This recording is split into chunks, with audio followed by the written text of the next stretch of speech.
Tammy Capola with the Lynch team at Conway Real Estate. So I'm here to talk to you a little bit about some questions that I get while I'm out with some clients.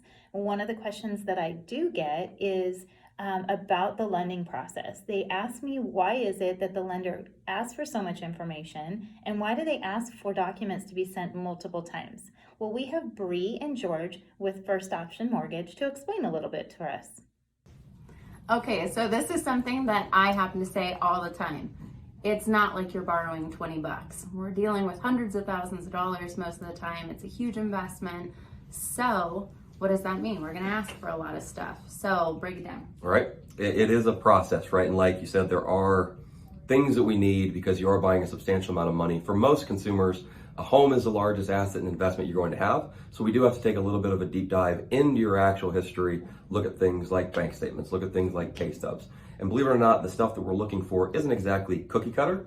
It can be a little bit more in-depth, a little bit more specific than people think. So when we actually have to look at it, sometimes it requires more documentation that they would like to provide, and certainly more than they think they should provide. But believe us, we don't want it to just annoy you. We're doing it because we have to make sure we're thorough, we're accurate, and that we actually are doing our due diligence to make sure you're qualified for the home itself. So it makes things a lot smoother and a lot easier.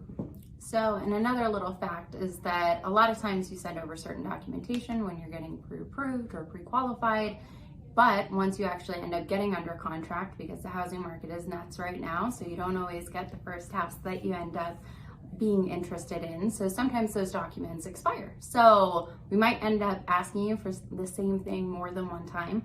I promise it's not just because we get our kicks and giggles off of doing things like that. It's because we have to have relevant, up-to-date information.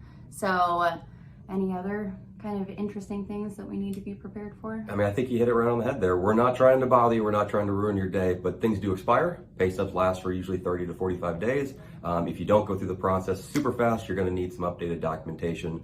So if we need it, trust me, we absolutely do need it. We're not trying to make anything difficult, but it's just kind of part of the process. We promise it'll be as pain-free as possible. Yep. So send us your stuff. That's it.